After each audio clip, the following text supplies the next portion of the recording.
네, 한때 전 세계 배터리 시장 점유율 1위였던 우리의 2차 전지 K배터리가 전기차 캐즘으로 고전을 이어가다가 이번엔 IRA 조기 종료라는 큰 난관에 부딪혔습니다. 우리 한국 기업들이 이미 미국 현지에 많은 투자를 하고 있죠.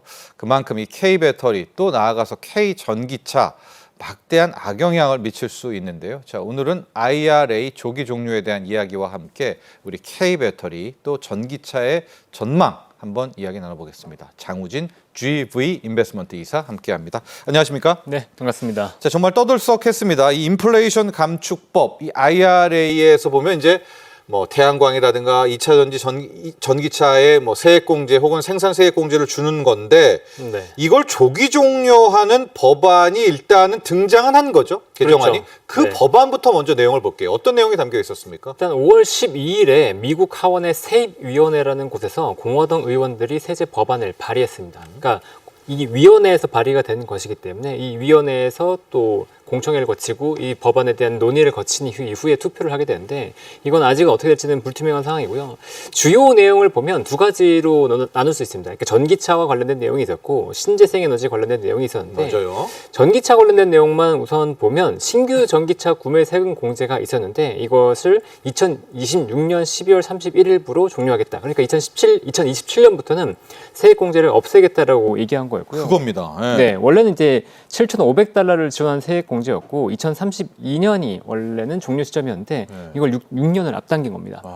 그리고 상용차와 중고 전기차에 대한 세금 공제는 2025년까지만, 그러니까 2026년부터는 종료하는 것이기 때문에 원래 예정보다 7년을 앞당겼어요. 예. 그래서 전반적으로 전기차에 대한 세액 공제를 대폭 축소한 법안이었다고 보시면 되고, 재생에너지 관련돼서는 좀 우호적이었다고 볼 수 있습니다. 크게 변화가 없었고 2028년까지는 현재의 어떤 세액 공제 이런 것들을 유지하고 2029년부터 32년까지 순차적으로 조금씩 축소해 나가서 32년 이후에는 완전히 없앤다라는 것이었기 때문에 기존의 IRA 법안과 큰 차이가 없었거든요. 그래서 이번에 정책들을 보면 실제 이 법안이 발의되고 나서 신재생 에너지 관련된 기업들은 주가가 괜찮았고 전기차 관련된 기업들은 굉장히 좀 부진한 그런 흐름이 좀 나왔습니다. 특히나 우리나라 기업들이 굉장히 부진한 모습이 나왔죠. 네, 앞서 법안 다시 보셨지만 이게 우리나라 전기차뿐만이 아니라 2차 전지 공장들 미국으로 간 게 이제 세액공제 받으려고 갔는데 그렇죠. 그 기간이 대폭 지금 조기 종료된단 말입니다. 네. 그래서 아마 이 법안 이야기 나오고 우리 K배터리 2차 전지 주가들이 급락했는데요. 문제는 이제 그 다음에 언론에서 근데 걱정하지 말아라. 이 IRA 수정안이 폐기 됐다, 부결됐다라는 보도가 나왔는데 또 그게 아니다라는 이야기도 나오고 이게 뭡니까? 교통 정리가 좀 필요할 것 같아요. 이 조기 축소하는 이 조기 종료 방안은 살아 있는 건가요? 네, 이게 굉장히 헷갈리는 얘기인데 네.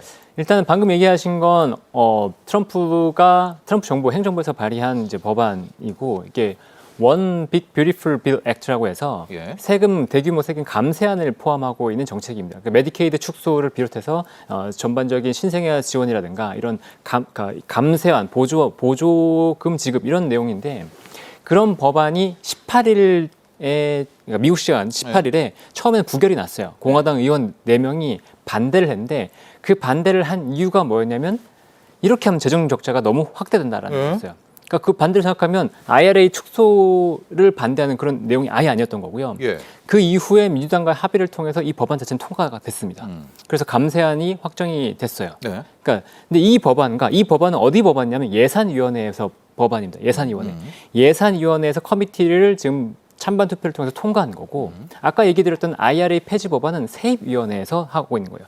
이 위원회는 두 개가 다른 위원회입니다. 세입위원회에서는 지금 IRA 논의를 위한 법안을 이제 발의한 거고. 그럼 저 개정안은 살아 있어요? 개정안이요? 네, 지금 나온 저 발의안. 그렇죠. 이게 세입위원회에서 얘기한 겁니다. 이게 세입위원회에서 얘기한 거기 때문에 이 내용은 이제 논의가 될 거예요. 계속 논의가 돼서 이 법안에 대한 구체적인 내용들이 확정이 될 거고 그 이후에 투표가 진행될 거라서 이 법안이 통과가 됐거나 부결됐거나 그런 내용은 아닙니다.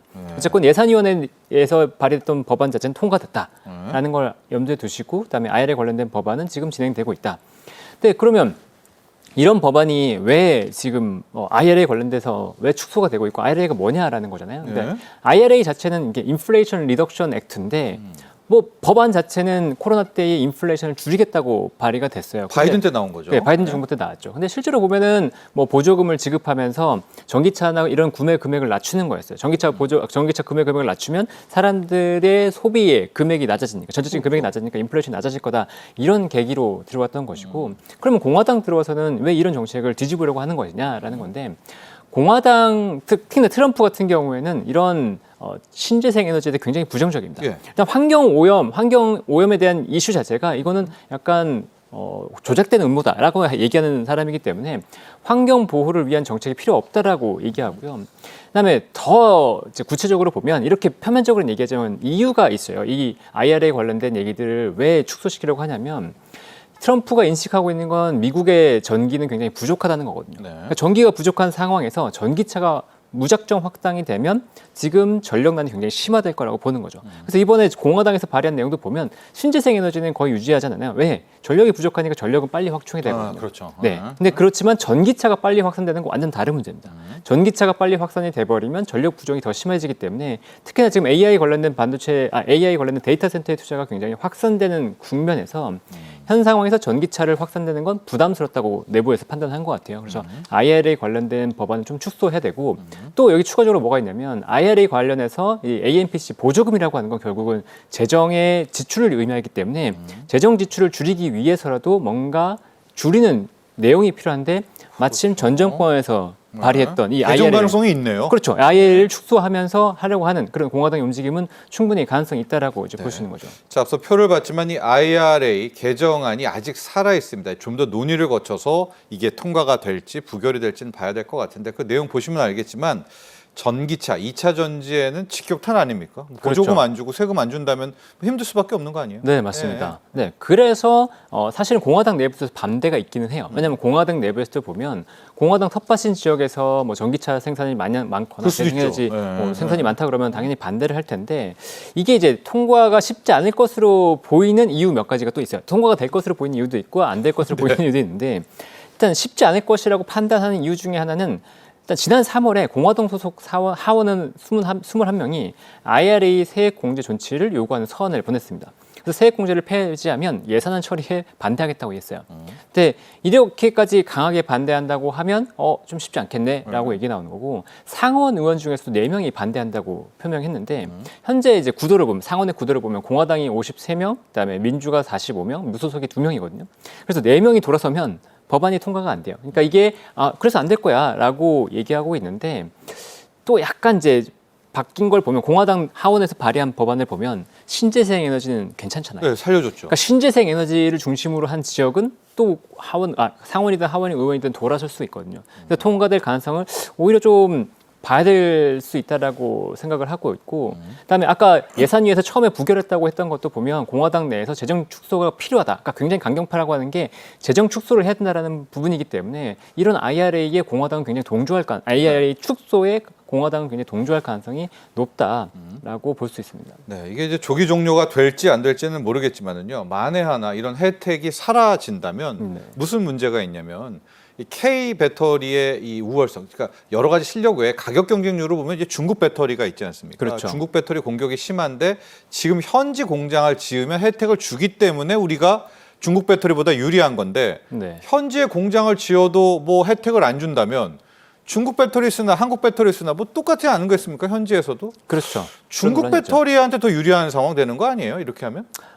원래 이제 처음에 우려했던 건 그런 거였습니다. 전기차 세액 공제가 없어지면 가격 경쟁력에서 원래 원체 안 되기 때문에 어차피 싼 거 쓰지 뭐. 여기서는 가격을 깎아줬으니까 됐었는데 이제는 가격 안 깎아주면 그냥 중국 거 쓰지 뭐라는 우려가 있었는데 이 그렇죠. 법안에 미국 공장 지을 필요도 없죠. 근데 네. 이 법안에 또 내용이 하나 더 들어가 있어요. 네.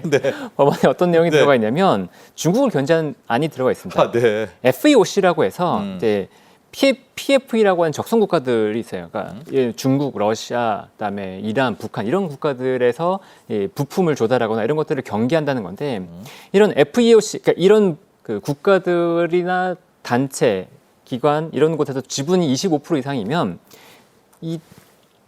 AMPC라고 하는 보조금을 받을 수가 없어요. 그러니까 지금 보면 전기차 세액 공제가 뭐가 빠진 거냐면 개인들이 전기차를 살 때 보조금을 지원하는 걸 없앤다는 거고 AMPC라고 해서 전기차를 생산하는 업체들한테 주는 보조금은 여전히 유효합니다. 이 법안 내에서도 유효해요. 약간 좀 앞당겨지긴 하지만 그래도 이건 여전히 유효하기 때문에 AMPC가 감소하는 건 또 AMPC가 이제 빠지는 건 문제가 되는 거죠. 업체 입장에서 AMPC 보조금 못 받는 거. 근데 아까 말씀드렸지만 FEOC 이런 그 기관에서 만약에 생산한다 그러면은 AMPC 보조금 못 받아요. 그런 법안을 또 넣어 놓은 거죠. 네, 그래서 중국을 견제하는 안이 있다라고 보시면 될 것 같아요. 근데 궁극적으로 보면 결국은 경쟁력의 이슈이기 때문에 가격 자체보다는 경쟁력을 갖추는 게 훨씬 더 중요하다. 근데 뭐 중국 배터리 대비해서 우리나라 기업들이 경쟁력을 갖추고 있냐 여기에 대한 질문을 더 해보는 게 맞을 것 같긴 합니다. 네. 이제 IRA 여기까지 정리해 보도록 하겠고요. 현재 우리가 냉철하고 객관적으로 우리나라 이 K배터리의 현황을 한번 보도록 하죠. 정말 2년 전, 3년 전만 해도 세계 1위 K배터리 했는데 지금 상황이 많이 안 좋죠? 지금 어떤 상황까지 왔습니까? 맞습니다. 일단 유럽 시장만 보더라도 우리나라가 2022년만 해도 80% 정도 점유율을 갖고 있었는데 이게 60%까지 떨어졌어요. 그리고 글로벌에서 뭐 우리나라 배터리 3사가 전 세계 시장을 압도하고 있다라고 얘기가 나왔었는데 지금 시장을 압도하고 있는 기업은 CATL입니다. CATL이 전 세계 시장 점유율은 24년 기준으로 해서 38% 정도 돼요. 거의 40% 가까이 육박하고 있고 비아디가 17.2%. 그래서 두 개 합해서 거의 60% 가까이 시장을 차지하고 있습니다. 그러니까 이 외에도 중국 업체들이 굉장히 약진하고 있기 때문에 배터리 시장에서 중국의 영향력은 굉장히 커졌다고 볼 수 있어요. 근데 그 사이에 미국이 견제했음에도 불구하고 중국이 기술 경쟁력을 기반으로 해서 이렇게까지 치고 올라온 것에 굉장히 주목을 해야 됩니다. 그게 굉장히 위협적인 부분이고요. 그럼 우리나라 기업들은 어떻게 됐냐라는 건데 우리나라 기업들 배터리 3사의 시장 점유율이 작년 기준으로 18.4%예요. 그러니까 2위인 비아디 수준밖에 안 됩니다. 그런데 됐나요, 벌써? 네. 그런데 그것도 그러니까 2023년 대비해서 4%포인트가 하락한 수치예요. 올해 1분기만 보면 시장 점유율이 5% 가까이 또 떨어졌습니다. 그러니까 전년 동기 대비해서. 그러니까 시장 점유율이 굉장히 빨리 떨어지고 있다라는 게 이제 문제가 되고 있는 거긴 하죠. 예, 자 유럽 쪽으로 가보도록 하겠습니다. 미국이야 지금 워낙 트럼프 대통령 이후에 전기차 캐즘이 심화됐다고 하지만 유럽 쪽은 실은 나름 친환경, 신재생, 전기차도 유지가 되고 있거든요. 우리 K배터리가 유럽으로 나름 뚫어야 되는데 여기도 중국 때문인가요? 만만치가 않네요. 유럽 상황 좀 한번 볼까요? 미국과 중국 간의 관계를 보면 미국이 일방적으로 무역 적자가 굉장히 강하잖아요. 근데 미국과 유럽에서 보면 한 군데가 뭐 강하게 이렇게 처지는 것은 아니거든요. 그렇다고 치면 유럽은 중국에 대해서 강한 무역 규제를 하지는 못합니다. 그 말은 뭐냐면 중국의 배터리가 유럽에 들어갈 수 있는 여지는 훨씬 더 강하다는 거예요. 미국 시장보다는.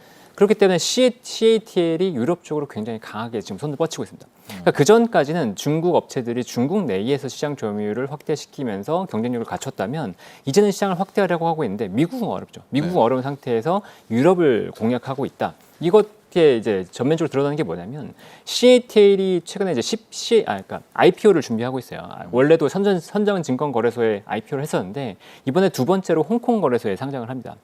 홍콩 거래소에 상장을 하면 한 6조 원에서 7조 원 정도를 조달할 수 있을 거라고 보고 있는데 이 자금이 대부분 헝가리 공장을 증설하는 데 투입이 됩니다. 근데 헝가리 공장이 한 100기가와트 정도가 투입될 거라고 그러니까 이 공장이 신설될 거라고 얘기가 나오고 있거든요. 근데 우리나라의 삼성 SDI와 SK온이 지금 현재 그 유럽, 헝가리에 보유하고 있는 공장의 규모가 한 77기가와트 정도 되고 있고 추가로 증설하면 107기가와트 정도 된다고 얘기가 나오고 있어요.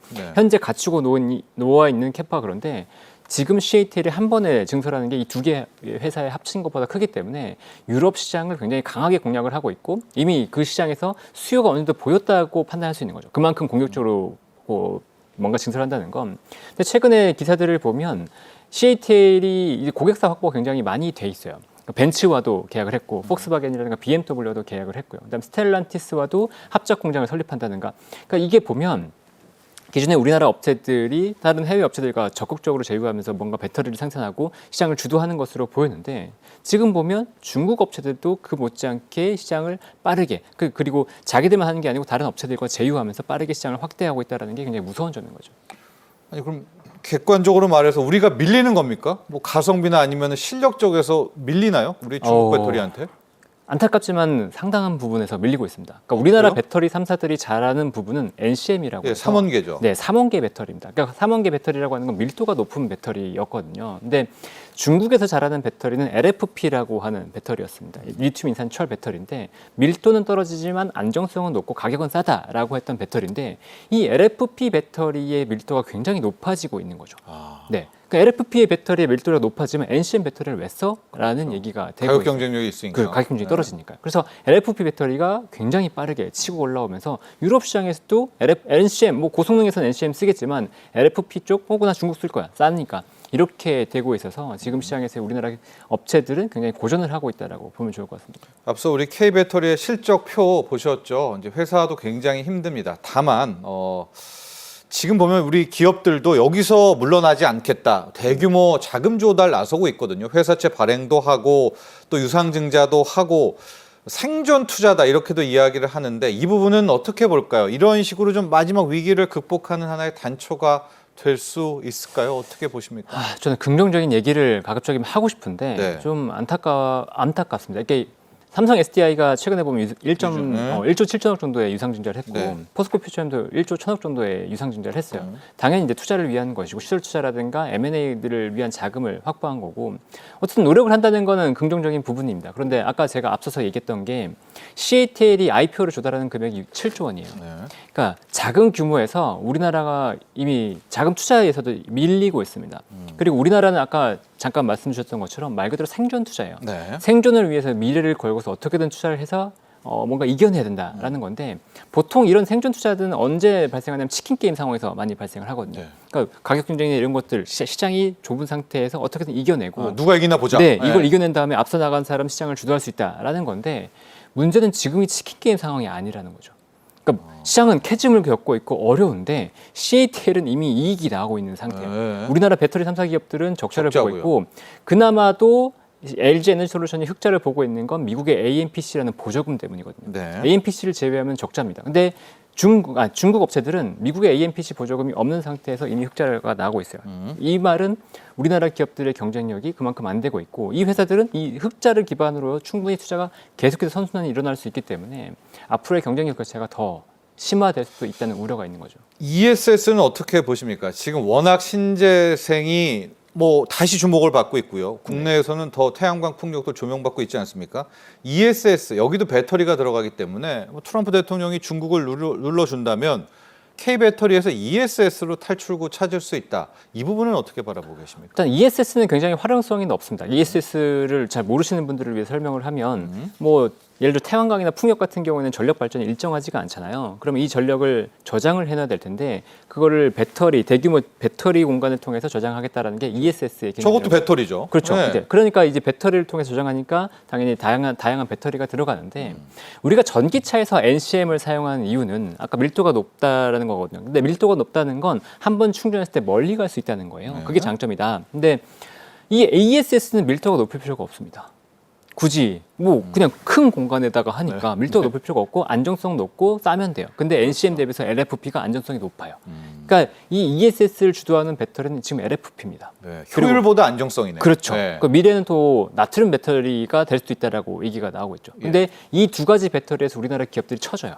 그러니까 글로벌 경쟁력에서 ESS 시장에서도 우리나라 배터리들이 중국이 규제를 받는다고 하더라도 우리나라 LFP가 그럼 치고 들어갈 수 있냐라고 봤을 때 아직은 기술력이 없습니다. 그러니까 물론 준비는 하고 있어요. 네. 뭐 그 SK온, LG 에너지솔루션, 뭐 삼성 SDI 모두 LFP 쪽 원래는 NCM만 대세라고 했다가 LFP 쪽으로 급하게 선회하면서 LFP 라인들을 만들고 있습니다. 그렇게 대응을 하고 있지만 네.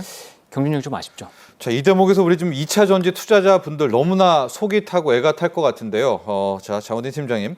전고체 배터리 어떻습니까? 그러니까 우리가 뭐 하나로 K배터리가 역전극을 펼쳐야 될 것 같은데 네. 전고체 배터리 쪽에서 우리가 다시 한번 치고 나갈 가능성은 어떻습니까? 좀 희망의 부분은 없나요? 전고체 배터리는 계속 희망을 품을 수 있게 만들겠죠. 왜냐하면 전고체 배터리는 안정성이 워낙 높고 네. 또 이제 밀도도 높기 때문에 전고체 배터리가 상용화된다고 한다면 뭐 이제 전기차라든가 아니면 다양한 부분에서의 어떤 사업 확대를 노릴 수 있기 때문에 전기차 특히나 전고체 배터리 쪽으로의 어떤 투자나 이런 것들은 계속 이어질 필요가 있습니다. 근데 정부에서도 보면 최근에 전고체 관련된 투자에 굉장히 지원을 많이 하고 있습니다. 네, 1,800억 최근에 보면 이 정부와 민간 합해서 한 1,800억 원 이상의 투자가 진행이 되면서 전고체 배터리에 대한 개발이 이루어지고 있거든요. 네. 근데 뭐 정부도 하고 있습니다. 네, 뭐 황화물계라든가 아니면 이런 소형 배터리라든가 이쪽에서의 전고체 활용의 어떤 가능성들이 높아지고 있기 때문에 전고체 관련된 배터리 이런 기업들은 계속해서 희망이 있고 그 관련된 기업들에 대한 뭐 이슈가 나올 때마다 그런 기업들은 움직일 수 있다라고 볼 수 있을 것 같습니다. 네. 그러나 전반적으로 K 배터리에 대해서는 조금 더 지켜봐야 될까요? 굉장히 위축되고 있는 게 사실이기 때문에 이런 기업들이 돌파구를 강하게 마련할 수 있을까는 아직은 좀 회의적입니다. 그러니까 기술 개발이 획기적으로 돼서 중국 기업 대비해서 자격증력을 확실히 갖추고 그리고 뭐 안정성도 높아지고 이런 것들이 나온다고 한다면 또 게임 체인저가 돼서 어떻게 될지 모르지만 현재 상황만 봤을 때는 조금 어려운 국면이다. 라고 생각이 됩니다. 자, 정부와 또 민간 기업도 힘을 합쳐서 K 배터리의 영광 다시 한번 되찾기를 소망해 봅니다. 지금까지 장우진 GB 인베스트먼트 이사와 함께했습니다. 감사합니다. 네, 감사합니다.